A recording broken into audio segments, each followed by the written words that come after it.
It's another edition of Inside Zone. I'm Lucas Panzica. Welcome in to our studio here at Cumulus Nashville. Whether you're listening on the podcast or watching on Zone TV, we appreciate you making this a part of your day. I'm Lucas Panzica. Really excited to talk to our next guest here because he has one of the most unique backgrounds of everybody in this building. So growing up, everybody has a dream job, right? Everybody has a dream job. Some of us are lucky enough and work hard enough to be able to get to live out one of those dream jobs. Some people get to live out multiple dream jobs. I would say Mickey Ryan has lived out a few dream jobs. You hear him every day. I work with him every day from 1 to 3 on The Zone on Blaine and Mickey, as well as local pre- and post-game coverage on Titans Radio. He is Mickey Ryan. He joins me next on Inside Zone. Mickey? I feel like we should have a studio. We should have a here. studio audience, Yes. or like just Ron Slay and somebody else. Ron Slade would make enough noise for a whole studio of people. What's up, man? Thanks for doing this. I appreciate We've it. changed roles here. Yeah, we have. I'm nervous. What are we going to do? What are we going to talk about? The turntables. But is that a fair characterization? turntables. What I just said, that you've lived out a few dream jobs? Yeah, well, I never lived my true dream, which like be the bass player of the Scorpions, But I've really probably aged into that now. They're still much older than I am. So I'm hoping that I still have this recurring dream, like they come to Nashville to play a show and something happens to the bass player. Nothing bad, but just like a hangnail or, finger issue. And so they just put out a call and somebody has to come and play the show, and I do it. And their bass player then just succumbs to my prowess, and he says, I'm going to go on back to Germany. You finish the tour. That's all I want. I just want one tour, part of one tour. But I have lived many other work-life dreams. So, Scorpions, if you're listening, I'm still available. Well, I've got a list here, and we're going to get into them. But just to make sure I have it in order. Okay, good luck. Television broadcaster, radio host, associate athletic director, musician, television commercial actor, and we just covered before we went on the air here, reality television. And what else am I missing? I was on several reality TV shows. I don't even know, untold number of commercials.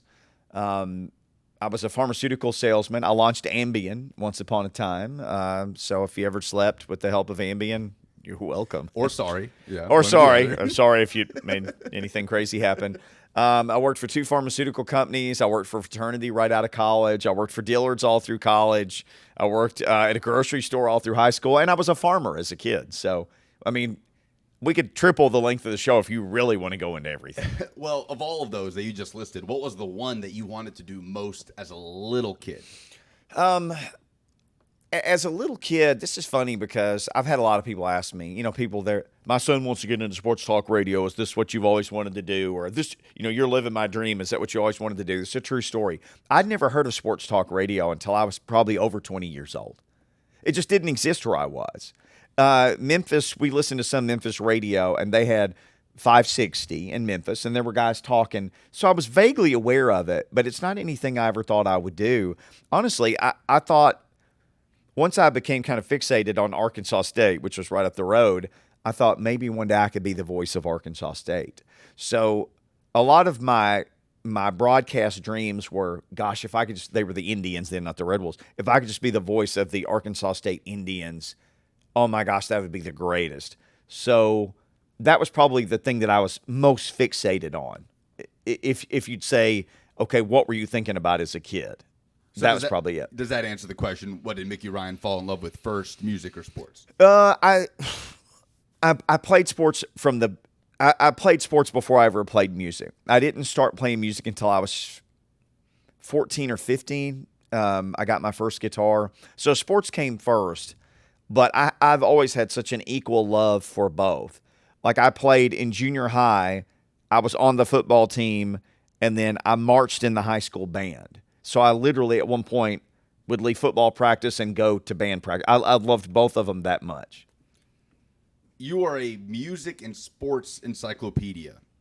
We'd play this game on Blaine and Mickey where we come back with a song, and it's got to be in that era, right, that you grew up in for the most part. Yes. People try to throw like Papa Roach out at you. Don't do that. I can't help you. 1999 metal or something like that. I got nothing for you. No. But something from that era that you grew up in, and you guess the song, the artist, and the year. And it's so remarkably on point. And when you're off by a year or two.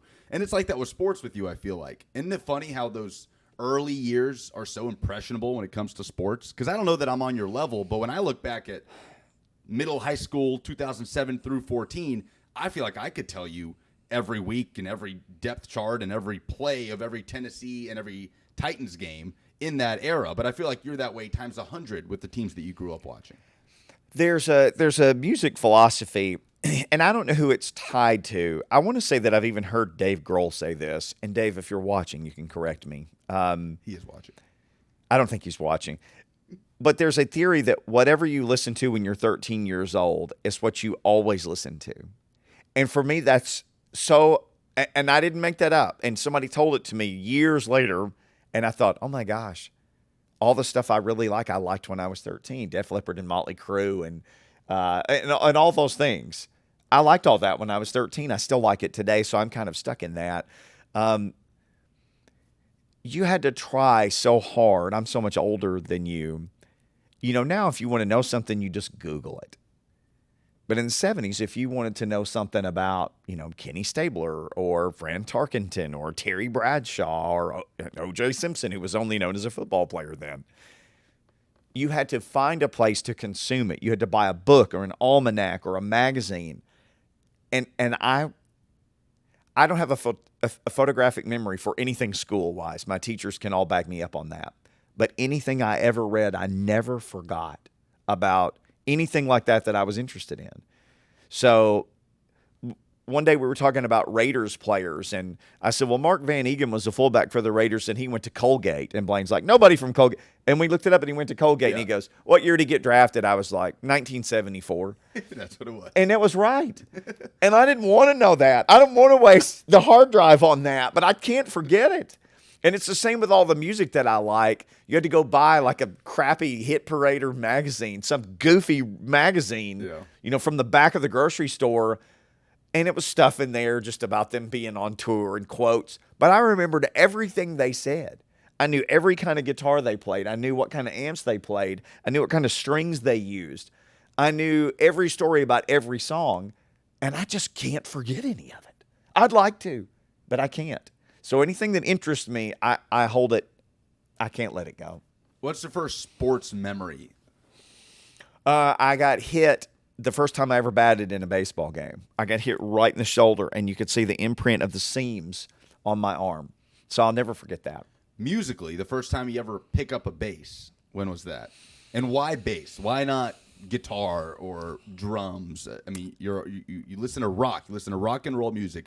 Why the bass guitar? So my hometown of less than 2,000 people, Harrisburg, Arkansas, my best friend and I asked for guitars for Christmas one year. So our parents bought us both the same crappy acoustic guitar. And we call each other on Christmas morning, and we describe two completely different things. Then we show up, we have the exact same guitar. So our parents start sending us lessons to this guy named Doc Livingston. He had a guitar degree from Arkansas State, the only one they ever awarded. A guitar degree? A guitar degree. He basically created and completed his own degree program.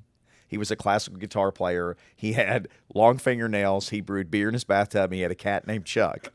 And so it smelled like beer was brewing in the bathtub. And Chuck Chuck was aggressively amorous. He was all over you all the time. And this dude was teaching us how to play like classical guitar with our long fingernails. And we're like, no, man, we want to play Crazy Train. And he's like, I'm afraid I don't know that one, fellas. So we went to our parents and said, no, we want to play rock music. So we started taking lessons from a guy. There were two brothers. Of all the things, there were two brothers from my hometown. One played the drums, one played guitar.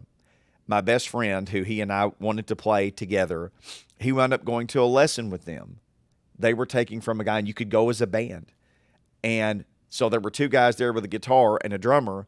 And so they said, you could play the bass. And I said, I don't want to. Nope, not doing it. Nope.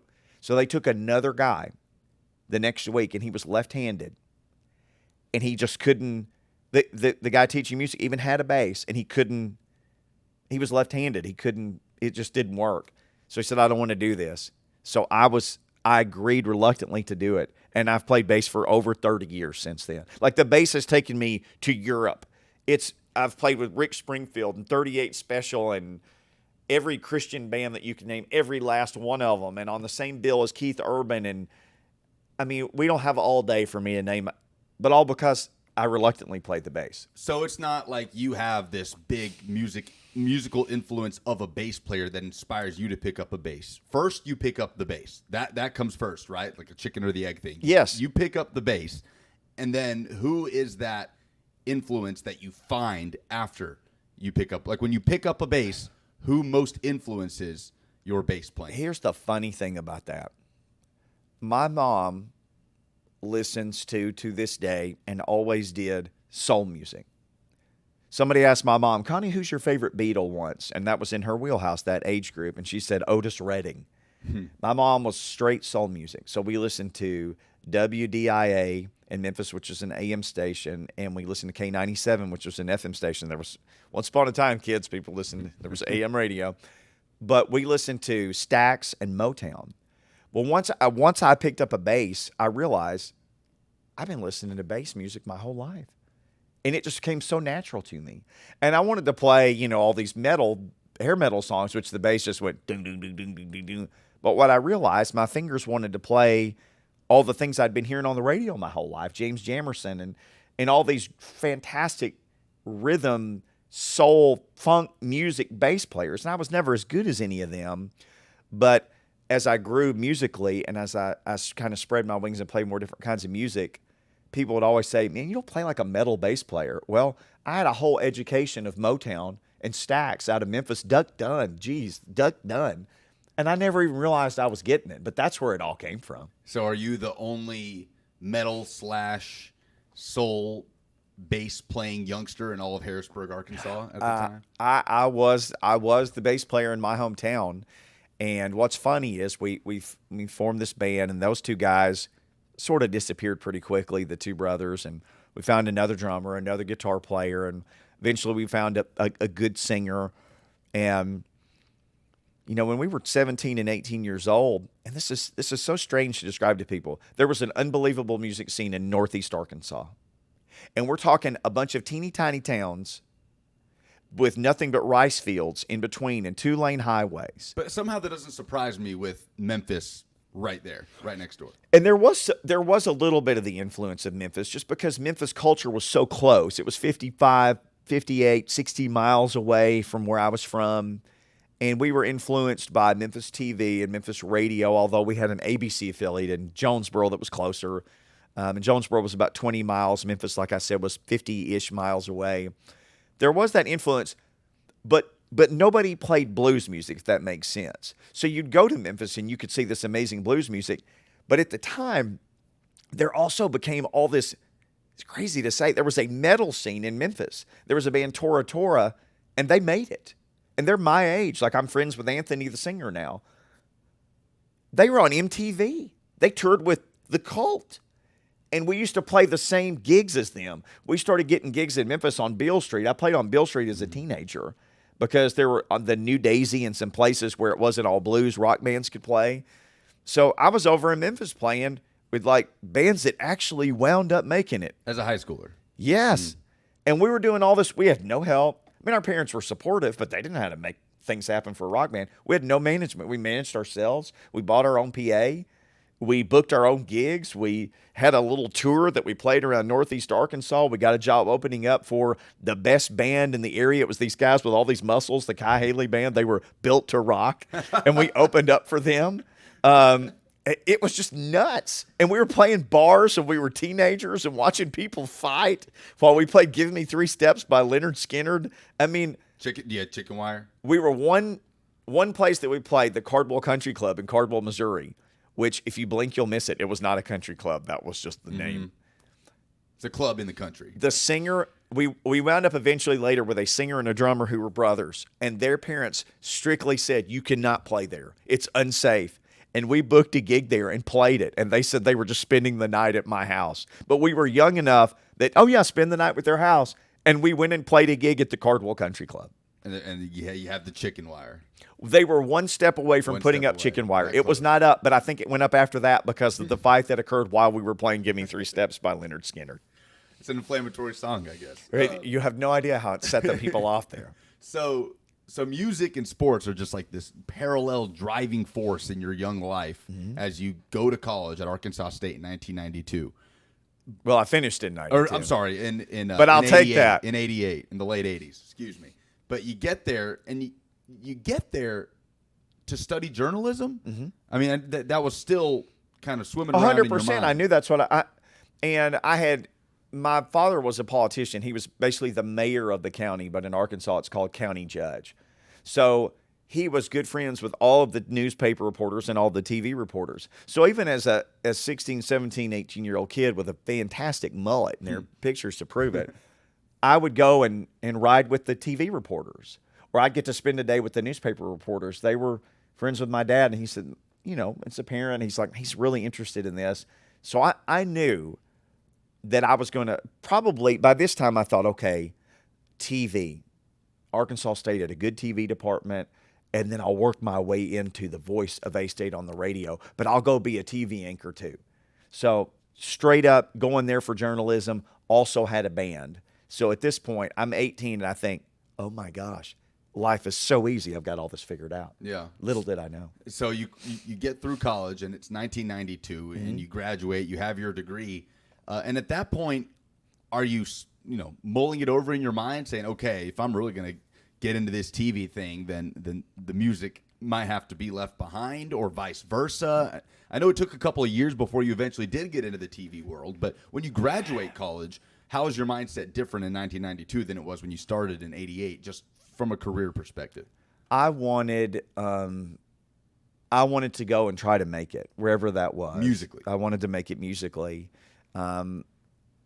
There were the band that I was in college with. It started as a 6-piece, and one guy transferred, one guy graduated.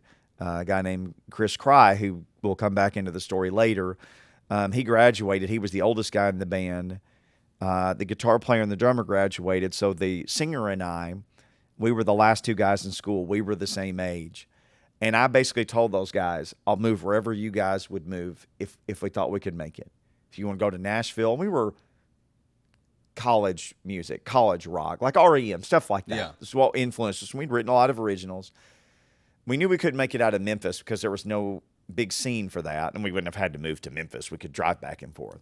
But I said, I'll move anywhere. We'll go to Atlanta. Atlanta was big then. Boy, Atlanta was big. I said, I'll move to Atlanta. I moved to Nashville. Wherever you guys want to go. And a couple of guys were older, and they had jobs. And the other guy was the guy who was a singer. He was a great guy, real level-headed guy. He's like, well, I think I got a job waiting on me. I would have done it. Like, I'm the idiot who would have gone and lived on a loaf of white bread and a jar of peanut butter in an apartment with 7 people and live in a... I would have done it in a heartbeat. But those guys, it just wasn't the path they wanted to take. So I'm like, okay. So I'd interned at the local television station. I had a handful of tapes left. I think I had 6 or 7 where you made your resume tape. And I sent all but one of them just to any place I could think of. There's Grand Junction, Colorado, and Jackson, Tennessee, and I think Bowling Green, Kentucky, and I didn't get a nibble. And right before I graduated, I was in a fraternity at Arkansas State, and I knew everybody. I was a Pi Kappa Alpha. I knew everybody at the headquarters because I had been the president of my fraternity for 2 terms, and I'd gone to all these conferences and stuff. And they called me and said, we have an opening for a staff member. You never applied. And I was like, well, I was going to try to take my base. And they were like, we have an opening. Why don't you apply? So I applied and I got it. So that's a 1-year job where you go on the road and travel. So every 3 days, I went to a new place. I literally, within 8 days at one point, stuck my foot in the Atlantic Ocean, the Pacific Ocean, and the Gulf of Mexico. And I literally went and stuck my foot in the water so the story would be good later. It still is. But I did that within an 8-day stretch. So that's what my travel schedule was like. But I thought, okay, I'll finish this. And then when I come back, either the TV thing will work out or the music thing will work out. So for a whole year, I did that. Where I was just gone. And this is the point where, I mean, you worked retail, right? You worked pharmaceutical sales. When I came back, I had worked at Dillard's in college. Yeah. Dillard's a department store, if everybody around the South knows Dillard's. So I came back. I finished my year. I had a chance to do a second year. I told them no. I wound up going back to work for Dillard's because I'd left there on good terms. And I kept selling suits to all these people who sold pharmaceuticals. And they kept saying, aren't you out of school now? I'm like, yeah, I was gone a year. Did you not notice? Oh, yeah, I mean, I noticed. But because I'd worked in the same department. Then I just went right back to doing that again, like sometimes you do when things don't work out. So they kept telling me, you should be doing what we do. You'd be a good salesman. You know, you're good selling this stuff. You should sell. So I sold pharmaceuticals then. I worked a year for Bristol Myers Squibb. Then I worked a year for Cyril, which doesn't exist anymore, and that's when I launched Ambien.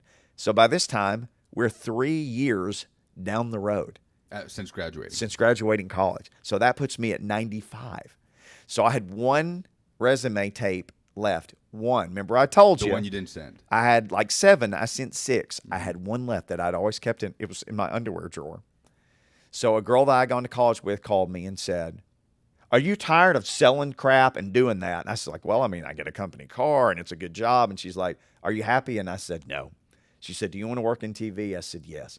So she had gotten a job as a producer. She was like 4 years younger than me. But she graduated in 3 years, was already working. She's like really big in the TV world now. And she said, if you want to get a job out here, didn't you tell me you had one tape? I said, I have one tape. She goes, get in your car and bring your tape out here now. To the TV station in Jonesboro, KAIT. Okay.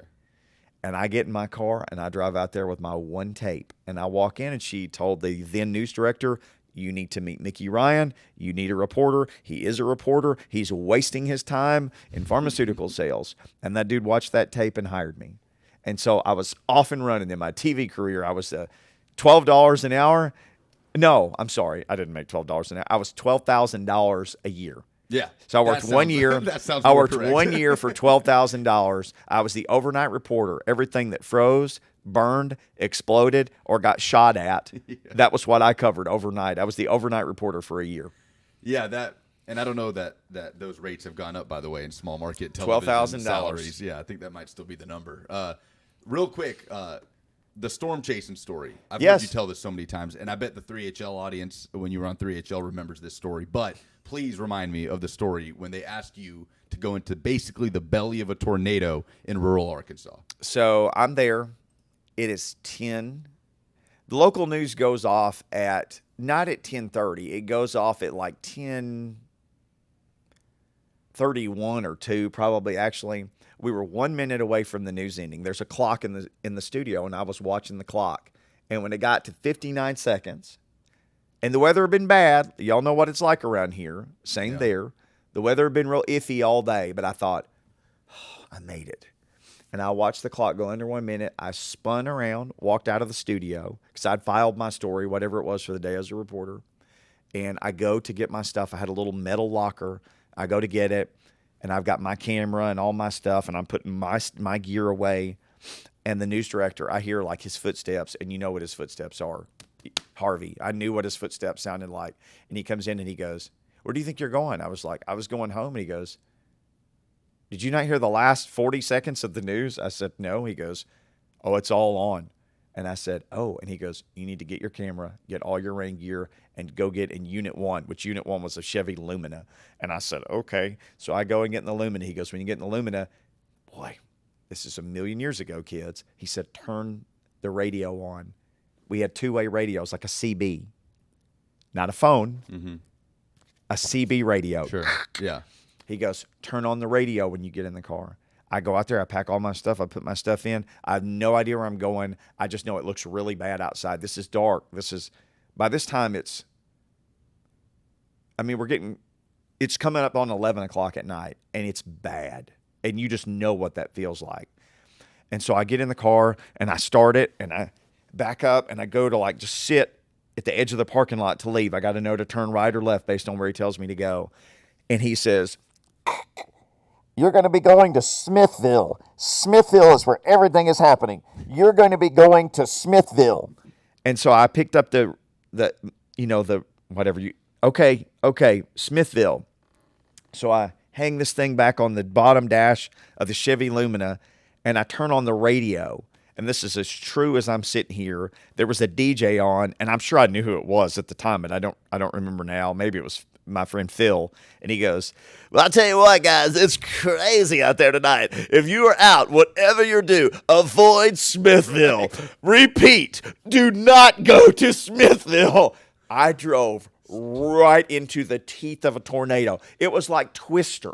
Yeah. So there were cows I didn't see one blowing through the air, but they were relocated. They were standing in the middle of the road. Every power line was gone. There was a barn. By this time, I encountered a sheriff, and I said, I need to drive the rest of the way into town. I said, why is there a barn in the middle of the road? And he goes, because it just landed there about 2 minutes before you got here. He said, you're up to your own risk. There were power lines still. Yeah. So I had to drive into Smithville, which had just been destroyed by a tornado. I missed it by a couple of minutes. Did you get the shot? Oddly enough, we had our ace #1 reporter, a guy named Jim Grayway. He was so much better than I was. So I was more support for Jim. I drove up there to support him, to take him gear and go fetch him another light or battery. Yeah. I may have shot some B-roll, but just the sheriff unloading a chainsaw from his truck. Well, hopefully you guys saved a life that day. I'm sure we did, because everybody else was told to avoid there but me.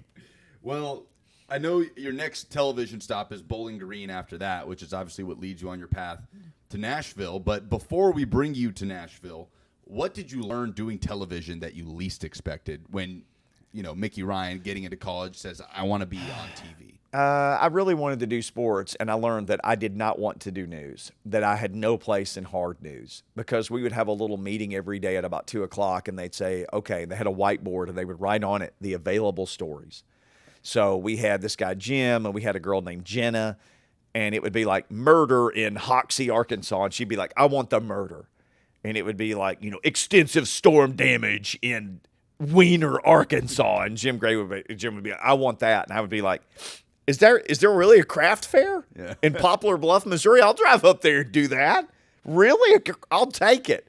So I was the fluff reporter. Yeah. I did all the stuff that the other guys didn't want, and I wanted it, because I didn't want to go do the chalk outline and interview the victim. I didn't want to do that. But you did get to do sports in Bowling Green, right? I did. I went to the Sun Belt Conference basketball tournament, and I met a couple of guys who were working in Bowling Green, and we just kind of got to be friends. We were there for 3 days. And when they were leaving, they said, didn't you say you were a news reporter? I said, yeah, they only let me do sports just on the rarest of occasions. And they needed somebody who could shoot, so I got to come down here and shoot it. But I'm not the anchor. And they said, we're both leaving WBKO and Bowling Green. They're desperate. They'd probably hire you. Sure enough. I went back. I made a tape of the 2 times I'd done sports in the year I'd been there. And I sent it, and they offered me the job. So from Jonesboro to Bowling Green, I go after a year. I was a weekend sports anchor. So you're in Bowling Green, and then in 1996, you make the move to Nashville. Yes. So how much is music behind that move? All of it, 1,000%. So that just totally comes back around to your driving force in your career. It kind of went away for a bit, right? It did. As you get into TV. Now it's back, and you're in Music City in the late 90s. So we're a year of traveling for the fraternity, a year of pharmaceuticals, another year of pharmaceuticals, a year of TV, another year of TV. All 5 years, a different job. And I had reconnected with Chris Cry, my friend who was from Nashville, the Cry Like Real Estate people. His dad is Harold Cry. And I reconnected with him. I came down to Nashville from Bowling Green to shoot a story. And I knew Chris told me, I'm in Brentwood. I didn't know anything about Brentwood. I just turned into Maryland Farms. And I drove till I saw a Cry Like sign. And I walked in, and he was standing there. And he's like, we were fraternity brothers. We were great friends in college. We'd been in a band with each other. And he said, what are you doing here? I was like, I had to come and do a story, and I'm done shooting it. It's not due for 2 days, so I don't have to hurry back. You want to have dinner? He goes, I would love to. So we go and we sit down. We went to the Boundary, which doesn't exist anymore. In Brentwood? No, it was right around, what's it next to? There's all condos and stuff there now. It's a couple streets off of Music Row. Okay. And he said, let me ask you something. Do you ever miss music? I said, it's all I think about. I just went and bought a guitar. I've been writing songs again. And he goes, And I said, you're like this champion of industry. He was a broker for the Brentwood office. I said, do you miss music? And he goes, it's all I think about. So we agreed we would start writing songs. So we started writing songs. And then we were like, we had written enough songs, we thought we should try to put together a band. And so we slowly, with the help of some people around us, started putting together a band. And then we kind of had that moment where he's like, okay, if we're going to do this, you have to leave Bowling Green. I said, okay, I'll go quit tomorrow. And he's like, well, I said, I will go quit tomorrow. I said, I love TV, And he had a degree in journalism too. He goes, I have no doubt that there's always somebody willing to overwork you and underpay you in TV. If this doesn't work in a year, you could go back. I wound up having plenty of opportunities to go back. And I said, I don't want to be, and at the time, I said, I don't want to be 40 years old and look back on my life and think I didn't try. So I turned in my notice the next day. And I moved to Nashville. And we started playing. We played a place called Springwater a couple times, and then we landed at 12th and Porter, which at that time was like the holy grail of places to play. But we were playing there, and everything was going great. And I worked for Crylike. Then I took on another job. I got my real estate license. I was working with Chris and working at Crylike, and I don't even know if you know this part of the story. He died in an accident. But we had been together here 13 months. We had signed as writers with BMI, and they had essentially told us, we can probably get you guys some kind of a publishing deal or a deal of some kind. We got all these pictures made. We recorded the new demo, and then Chris died in an accident. Chris Cry, who was helped you get back into music. He was my best friend. He was my broker in my real estate office. He was the singer in my band and the co-writer on every song. Wow. I went from having everything. It was like a bad movie. Yeah. We went from we were going to make it to like no one would return my phone call, and he was gone. Wow. So all of that happened in 13 months. All of it went down. Where are we now? Like 98. Okay. Yep. So this is 1998. I quit TV. I moved to Nashville to start a band with my best friend. We actually were doing things. We were making it, and he was gone. What was the highest experience you had with Chris when you're in those optimistic years in the late 90s in Nashville? I mean, is there one moment that you look back, and in that moment you thought to yourself, like, oh, my God, we did it. We're doing this. Yeah. Man, we have we played 12th and Porter, and we like I said, that was like the place for us. And we played there, and we were like real big on the show and the flow of the songs and all that stuff. And we played the best show we ever played. And we got an encore at a club in Nashville. And we weren't like great musicians, and he wasn't a great singer, but it just all kind of worked together. And Dutch, the guitar player, and Derek, the drummer, it just all worked. And we played this show.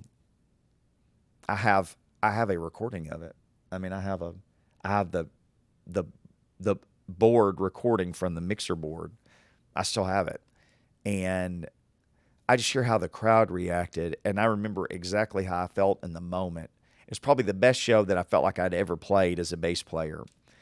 And we walked off stage, and I knew we had this meeting coming up with BMI, and we killed in the meeting. This was even before all that, but I thought, we are actually doing this. Mm-hmm.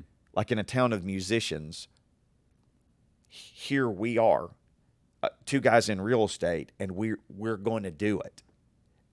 And that was just the most amazing feeling. You know, I always say, Chris and I used to talk about this all the time. When things are going well, it feels like you're running downhill. You know, like you just can't be stopped. Like there's just nothing in front of you. And that's exactly, I'll tell you this, I've not felt like that since then. Mm-hmm. And I have a great life. I have the most unbelievable life. But I've never felt like that again since he's been gone. Yeah. And so that just is screeching halt. Yep, right? everything. Yep. And then how hard is it to bounce back and keep going in the music business? Or do you just say, okay, you know, I had a good run at it, but it wasn't meant to be? Obviously, it comes back around in your life, and we'll get to that. But, I mean, what's that period of the couple of years after his passing, and you're still selling houses, right? I mean, you're still making a living. I had to go sell his listings. Oh, goodness. I had to go work with his clients because his dad was like, you need to be the guy to go do it because they all know you too. Just go and sell the – So I literally had to, in essence, I almost had to kind of live some of his life. I had to complete some of his tasks, which was hard. Mm-hmm. So I'm doing our work. I'm sitting at the same desk across from his office. I'm, you know, he's not there, and you know, you keep looking. It seems like a nightmare. Like I kept looking, like people say I was looking for the door. I kept thinking it was all this but he wasn't coming back. So I had to kind of finish all his work, and all these people in Arkansas called me like, look, I'll give you a job, just come home. I got offered a job actually as the Greek dean of students at Arkansas State, like the person who worked with all the fraternities and sororities, because that's usually a young person who'll work long hours for not great money. They called me and offered me the job, which that's something I would have liked to have done, But I said, if I come home now, I have all the same problems. I still miss the same person, and all I'm going to do is put them in a suitcase, my problems, and come home and unpack them in Jonesboro. So I might as well stay here and try to finish the work that we started. Now, I didn't know how I was going to do it, and I sure didn't feel like doing it right then, but I would have felt like I was quitting on both of us, and I just wasn't ready to do that. Around this time, the Titans are coming to town. The Houston Oilers or the Tennessee Oilers or the Tennessee Titans. So suddenly there's an NFL team where you live. Mm-hmm. What's the first time that you meet 3HL's Brent Dougherty? Oh, I met Brent Dougherty when I was a television anchor in Bowling Green, Kentucky. He was my intern. Right. Oh, I knew that. Oh, he was my intern. I knew that. But I wound up moving to Nashville. I'd lost touch with him, and I'm driving down the road one night. I'd gone on a listing appointment. It's a true story. I'm driving down 65. I hit a pothole in 65. I was trying to change the stations on my radio. Here's radio again. And I hit a pothole, and my whole hand hit the radio, switched the radio to AM radio. There was a switch that did, and Brent Dougherty was talking on the radio. He was on WLAC, and I thought, that's Brent. What's he talk about? He was talking about sports. He was the producer of a show with Bob Bell and Bill King, legends. But you don't remember what the topic was or anything like that? I don't remember. No, I don't remember. But I called. They gave the number, and I called. And I was like, we need to talk. So we wound up hooking up, and he goes, look, they told me that I could have a show on Saturday, and I was wondering if I could get in touch with you. And this is crazy. So we started doing a show on Saturday on WLAC. I did it for years. Can you timestamp this for me, what year this is? This was... Approximately? This was right after Chris died. This was 98. Got it. Okay. He died in August of 98. And so... This was right after this, I guess football season was going. And so he talked me into doing it. So I started doing a show with him on Saturdays on WLAC. And the Zone at that time, Brad Willis and Larry Stone, who was here, kind of heard what we were doing. And for my real estate, like I knew Mike Keith, I sold his house. I knew all these people. Mm-hmm. And I kind of told Mike, look, I have this broadcasting stuff in my background, and I think Mike kind of helped, but Brent and I wound up coming over in 2009 and doing a show called Overtime, which was in the middle of the night on the Zone. So that's how I wound up originally on the Zone. It was a part-time job. By this time, I was the broker of the real estate office. So I managed 70 agents. I worked all day. Then I would drive up here and do a show with Brent, either from 6 to 9, or because we had the Titans were not on the Zone at that time. They were on KDF, right, which is our sister station. The Predators were on the Zone. So we would, after the Predators game, we would go on from 9 to midnight if the Predators played. But we did that 5 nights a week. So I either worked from 9 to 9 or to midnight and managed the real estate office and sold real estate. And I did that for I guess I wound up doing that for a year, 2000. Well, no, I'm sorry. This time we're well into 2000s. Brent and I wound up doing this for quite a while, overtime. And this gets us all the way to 2010. So I'm managing a real estate office. I'm doing a show with Brent at night. Everything's going great. You got a young family, right? I got a daughter. Audrey's very young. My daughter is born by this time. And there's all this personal stuff happened. My sister died, and then my dad died about a year apart. Around 2009, 2010? 2007, 2008. Okay. And so by the end of 2009, my mom is kind of, I can just tell she needs some help with some stuff. And her mother, my grandmother, was still alive, and they're trying to kind of figure out the next moves with her. And the Zone decides they're going to start a show called 3HL. And so Brent, who was naturally a host and had always been a host and was like host is like guy answers the phone calls, gets you in and out of break, sort of leads the charge. So they were like, Brent's going to be the host, and then we got to fill in the blanks. And the blanks turned out to be Clay Travis and Blaine Bishop. And they said, you can keep doing the show at night. And I was sitting in my parking lot. I was sitting in my car in the parking lot of the Puffy Muffin in Brentwood, which is where a lot of real estate agents ate down there. I managed an office in Brentwood. And I thought, okay, so I'm not on 3HL. My dad is gone. My sister's gone. You know, my friend Chris had been gone by this time for 11 years. Yeah, over a decade. And we'll get into the music stuff because there was some music stuff that happened in the interim. But I got a call out of the blue to go home to Jonesboro to start a radio station. And that's what I wound up doing at that time. That's how I wound up back in Jonesboro. I moved there in 2010. So before we take you back to Jonesboro, how does music come back around then? Because it's obviously very hard for you when Chris passes away. Yep. I mean, I imagine it's hard for you to pick up a bass for a while. I didn't. Yeah. Nope. I mean, how does that come back around? I guess the question is, when is Dum Dog Run formed? So the rest of the guys in the band wanted to try to keep going with a different singer. And I tried it, but I just couldn't do it. I just couldn't do it. And the guy was a great singer. I don't want to say names, but anyway, fantastic singer, really cool guy. I just couldn't do it. I just couldn't do those songs with somebody else. So I had always played music at church wherever I went to church. So I played a lot of music at church at this time. I was still playing, played a lot for the youth group and things like that. And a guy who was a drummer friend of mine that I had played with some in Arkansas wound up moving here, went to the same church, and he and I just kind of started playing with each other. One day he calls me out of the blue. This is early 2000s. And he says, I've got a friend who needs a band to go to play a show in Europe. Are you interested? And I was like, yes. And it was a friend of his. My drummer is Kyle Johnson. The guy's name is Rick Altizer. He had a record deal.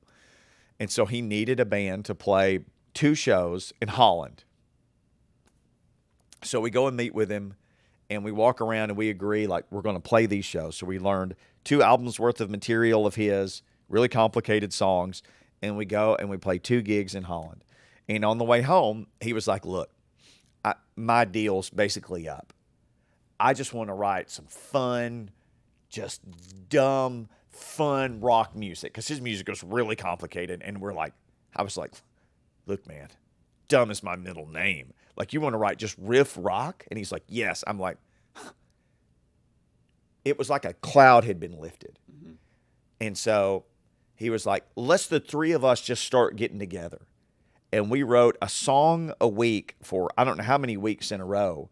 And that turned into the Dum Dog Run album. It's on iTunes. Yeah, on Spotify, wherever you get Anywhere your music, you get your music. You can still get it, yeah. Dum Dog Run, D-U-M, right? D-U-M-D-O-G-R-U-N. Yeah. And so I'm doing my real estate thing. I'm still doing that. I'm playing music at church. But here's this lifeline of these great guys. And we found a lead guitar player, and we incorporated him into what we're doing. But we literally wrote a song that, the songs that are on the album were written and composed basically in one night, each of them.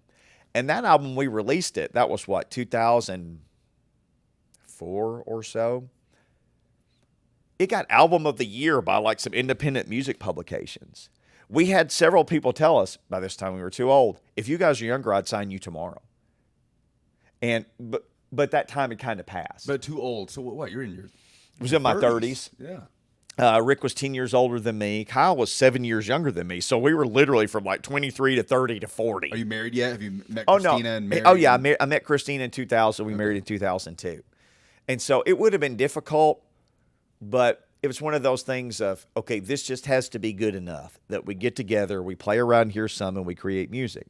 And I've got a friend, Dutch, who had been the guitar player for Footlong Hog, which was my band with Chris Cry, 3-syllable bands with 3 short words. I don't know how it works. But anyway, I'd always played with him too. So really, the Dum Dog Run thing was Dutch is a singer and a guitar player, has a certain image and a certain thing. I still play the music marathon with Dutch every year. Yeah. He and I are great friends, like brothers too. But the Dum Dog Run thing was me writing and really kind of having a lot of control over what the band sounded like and looked like. But I always played with my buddy Dutch too. So by this time, I was getting plenty of my musical fix, and I'm a part-time radio guy, and I'm managing my real estate office. So again, this was kind of that really great period before my sister and my dad passed away, where I had a lot of plates spinning, but it kind of all felt like there was at least some momentum in every way, you know, with everything. So when you feel that calling and you get the literal call to go back to Jonesboro and do radio, you're covering your alma mater, you're covering Arkansas State, you're near your mom. And I love this, Terry Mohajir, who the athletic director at the time at Arkansas State, now the AD at Central Florida, he replaces Danny White after Danny White leaves for Tennessee. You kind of get to know him a little bit, right? Because you're covering his program. And he calls you and he hires you. I mean, I feel like this doesn't happen very often. You know, are you grilling him too hard that it's, you know, if you can't beat him, make him join you type of thing? Like, how does the athletic director at Arkansas State hire a local radio host to be his associate athletic director? So Terry actually played football at Arkansas State. Did you guys overlap? Yes. Okay. I'm a year older than Terry, but we always joke that I look like his son. I joked that. But I'm a year older than Terry, but we were there together at Arkansas State. So we knew each other some. And when I found out that he was in the mix for the AD job, I hadn't talked to him in years. I found like his email and sent him an email, and he called me and he goes, "Tell me what you know." And I said, "I just know you're in the running for it." I said, "I know I hadn't talked to you in years, but I said, you know, I work in the media and you know, I'm back there in Jonesboro now. I was gone. I was in Nashville. I gave him the Cliff Notes version of, you know, what I was doing. And I just said, you know, I'll tell you what I know, but I think you'd be real. I'd kind of followed his career a little bit. I said, you know, we need somebody with ties to the university. I think you can do this. Like, I think you'd really be a good choice. So we kept in touch a little bit. He wound up getting the job. And, you know, we talked and kind of rekindled our friendship, but I was always out there. Every story I broke Gus Malzahn coming. I broke Gus Malzahn going. Mm-hmm. I just got embedded in the program. I was kind of the guy who was the most interested in covering them in a way. They had great newspaper reporters, but nobody had really just gone out there and really covered it on radio. I was doing 3 hours a day by myself like Buck does here, but I was doing that in Jonesboro, Arkansas. But did you have a producer as good as Buck's? No. Okay. Some days I didn't really have a producer. I answered my own phone calls and played my own music. That's the kind of operation I was rocking with. Great people, just not a lot of people. Sure. And one night I got a call from Terry, and he's like, "Come to Godse's," which was this bar, nice restaurant. He's like, "My brother's here and some other people. Want you to meet my brother." And so I go there and I walk in, and I'm still a radio guy. And his brother's like, "This guy you're always talking about." And Terry's like, "Yeah, he's the best employee I don't have." And his brother's like, "Well, why don't you just hire him?" And Terry's like, do you want to work for me? Do you want to work at Arkansas State? I'm like, that's really been my dream my whole life, is to be associated with Arkansas State. Going back to, I wanted to be the voice of Arkansas State. And he goes, I need somebody. Do you really want this? I said, yes. And that was it. They posted the job. They hired me. So, and what are you doing? I mean, I was external. I was the associate AD for external. So a lot of fundraising, communications. I helped with fundraising, but I was more of the communications guy. I was over all the logo stuff, any message that came out, any branding that came out, all the ticket sales, all of that stuff came through me. I'd never done any of that. I mean, I'd been a communicator, but I'd never done any of that stuff. So I really had to jump in and learn on the fly. So that's when I went to work at Arkansas State for Terry. So you're living the dream. I mean, you've had this sort of full circle moment where you got to kind of live out your musical dream. You got to do like the sports radio thing in in Nashville, an NFL city, and now you're back home. And in 2014, Arkansas State plays the University of Tennessee in Knoxville. I remember very distinctly because it was one of the worst days of my life. Hottest day in the history of football. Might have been 105 degrees. Yep. I remember I had gotten no sleep that previous night. My parents were in town for Parents Week. It was not the time for me to be hosting my parents as a freshman in college. I remember saying, this is just one of the worst days of my life. And Tennessee beats Arkansas State year 2 of Butch Jones. And on your drive back, you stop into this building, Cumulus Nashville, right? Or was it at 2nd Ave at the time? I had been actually. I had been here a few months before. I came to Nashville to finish recording the second and final Dum Dog Run Dum Dog album. Run, okay. So here's where Dum Dog Run comes back in. We had some songs that were unfinished, and I drove by here because I got to town early, and I came in to see Brent because I hadn't seen him in years. Was it this building or was it? It was this building. Okay. But I'd never been in this building. We'd Right. been down the street. And Angie, who is George Plaster's producer, who has just been a fantastic Still works here. Yeah. person for years here in different capacities. Angie was like, well, Brent's upstairs if you want to go say hey. And so I was like, can I? And she said, yeah, Clay's not here today. It's Brent and Blaine. So I go up and I sit down in studio. And I didn't know Blaine that well, but of course I knew Brent. You know who Blaine is. I know, of He's course the I head man. did. Of course. Yeah. And so I just sat down and they do their first segment of the show because it was right at 3 o'clock. And at the end, Brent said, do you guys remember Mickey from Overtime? He's in the studio with us. And the phones went, da-da-da-da-da-da-da. So he's like, you should stay. We'll take some of these phone calls. It was the Overtime listeners. And so all these people called in. They didn't forget about me. It had been 4.5 years. And something happened that day. There's a picture of LeBron James' foot on the internet. And he had a toe that it looked like a hoverboard, and he had a toe that looked like the cab of the hoverboard where the driver sits. And we got completely into this discussion about his foot, and like Blaine took off his shoes and was showing his feet on, like we were taking pictures of them and posting. No Zone TV at the time. So. No Zone TV. And I wound up doing the whole show with him, the whole show. And so by this time, I'm late to record songs, and I leave and I run out to Mount Juliet. I finish recording the songs. I do all this stuff. I go to see some friends. That's a true story. I go back home. I tell my wife, every last thing I wanted to do in Nashville, I got to do. I even got to do an episode of 3HL. You checked the box. I checked the box. I said, I can die now. Well, a few months later, the team is going to Knoxville. We flew everywhere, but we took buses to this particular trip. I got ahead of myself then, so this is later. I was on bus 3, and it died in Lexington, Tennessee. Me, few support staff, all the cheerleaders and spirit squads. I'm responsible for them. Wherever we went, they're my responsibility, bus 3. We pull into a Subway gas station, and we sat there for the afternoon waiting for a replacement bus to take the rest of us to Knoxville. My phone rings, 615. Hello, it's Mickey. And it was somebody from the Zone, I'll say that. Mm-hmm. Hey, have you seen Twitter today? I said, Matt, I didn't know who this particular person was. Now I know him now. And I said, may I ask why you're calling me? Is everything okay? Is Brent okay? He's like, oh yeah. Have you seen Twitter today? And I said, no, sir. I'm tied up with something,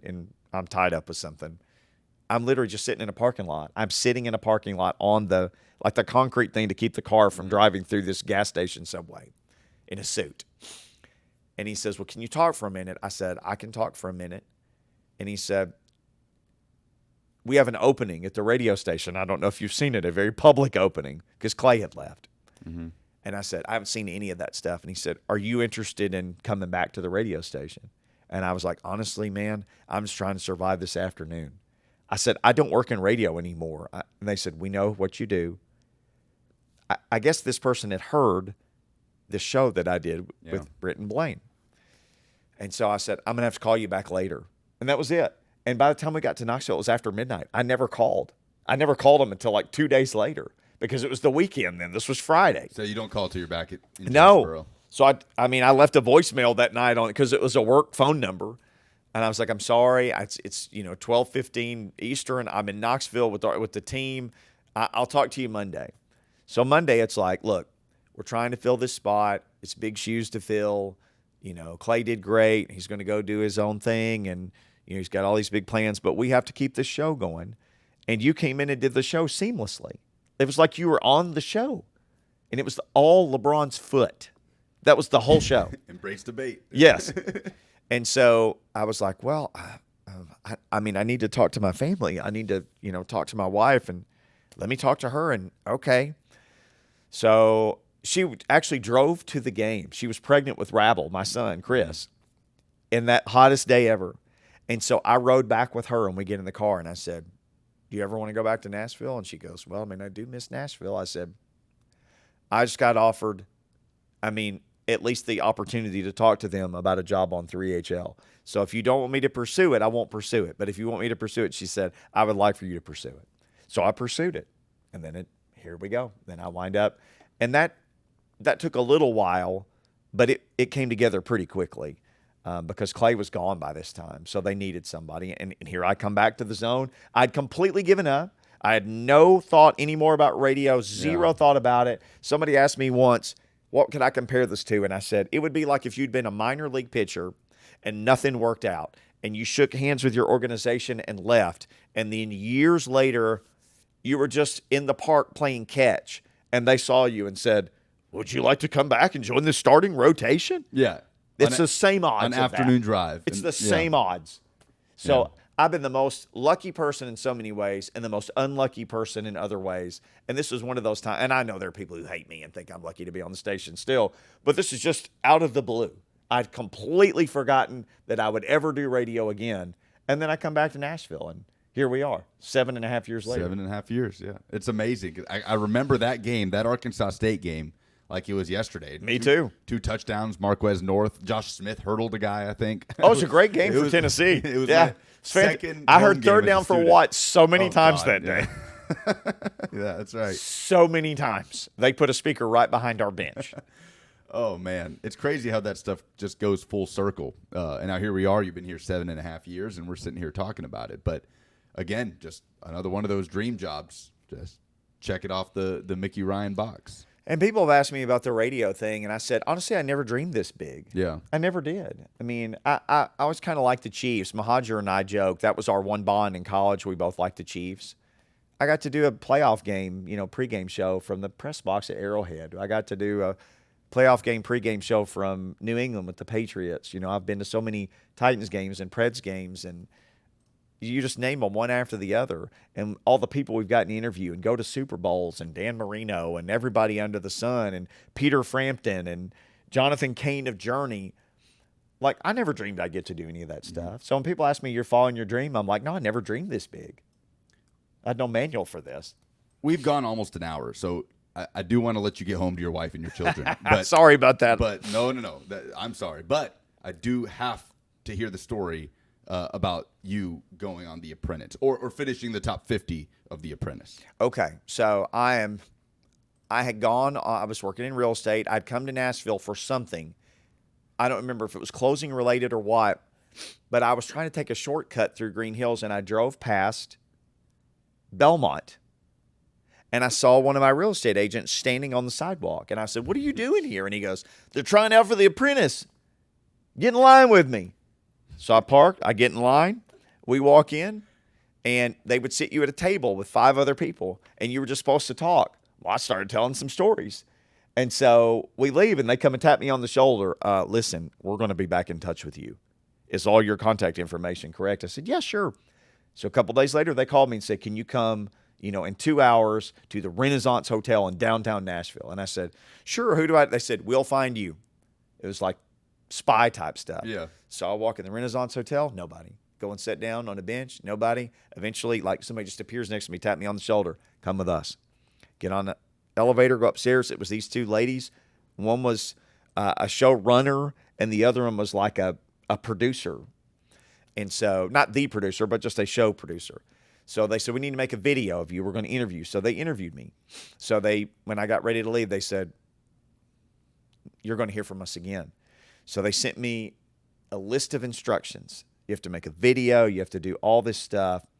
Well, my wife and I had planned this trip to California for her work. And so we'd been married a couple of years, I guess, at this time. And so I had to make the video literally as we were getting packed. And so, like, I rode my motorcycle around the yard, like through the shot, and I had a really funny dog at the time who was real smart. Like, the dog was in the video, and I didn't know what to do. I didn't know how to be on The Apprentice. And so I didn't even have time to mail the video. I mailed it from just outside of Big Sur, not Carmel, Monterey. I mailed it from Monterey, California. So I mail the video. I don't hear anything because it's mail. And then I get a call out of the blue. We want you to come to Los Angeles, and you're one of the 50 finalists. So I went to Los Angeles and lived in a hotel for like 8 days. I couldn't talk to anybody. And they would just come and get you and go, Put a jury duty. Yes, put a suit on now. And I can't say too much. I think I'm still bound by whatever I signed. Put a suit on now and come to this room. And you go in there, and there'd be Donald Trump. Yeah. Or Mark Burnett, who produced it. And like 3 other people that you'd been seeing in the hotel, but you couldn't talk to. And they would sort of do these exercises, if you will. Again, I just don't know what I can say or not say. But I was there to a certain extent, and I never wanted to win. I just wanted to be on the show and like get kicked off after a week. So then I could host like Regis and Kelly when Regis was out. I mean, I thought this will restart my TV career. I'm back, baby. But I was there, and it was just such a process that I didn't want to stay in for the months that it would have required. I finally went to the lady who was my handler, and I said, you can just send me home. She said, are you sure about this? And I said, yeah, there's a certain profile of person that you're looking for. I can tell, and I'm not that person. I can't fake it. This is a true story. And she goes, okay. So they said, you can go to the beach. So I walked out to the beach. I spent 30 minutes. A cab picked me up, drove me to the airport. I flew back to Nashville. That particular season, they really wanted people who were conflict. It was the lowest rated season. If I remember right, I don't want to speak ill of the show. I think it was the lowest rated season that they ever had. But it was the most conflict they'd ever had. They really wanted people who would butt heads. And that's just, I didn't want to butt heads. Yeah. So I hit the ejector seat on myself, but I made it to the final 50. Things worked out for you. They did. I came home and, everything was just fine. Yeah. Worked out okay. Well, this was fun. I mean, there's so much more we could have gotten into. You have no idea, people. We didn't scratch the surface. But thank you for this. This was fun. Appreciate you coming down here. All right, we'll have to do volumes 3, 4, Yes, 5, and we will. 17 later We on. will. Mickey Ryan, hear him on Blaine and Mickey 1 to 3 on 104.5 The Zone. Rate and review, subscribe to the Blaine and Mickey podcast, and Dum Dog Run, wherever you get your music. Spotify, Still there. Apple 2 albums. Music. Yes. Still around. Jennifer Aniston, my personal favorite song. Mickey, thanks, Yeah. man. Thank you, brother. This is Inside Zone on the 104.5 The Zone podcast network.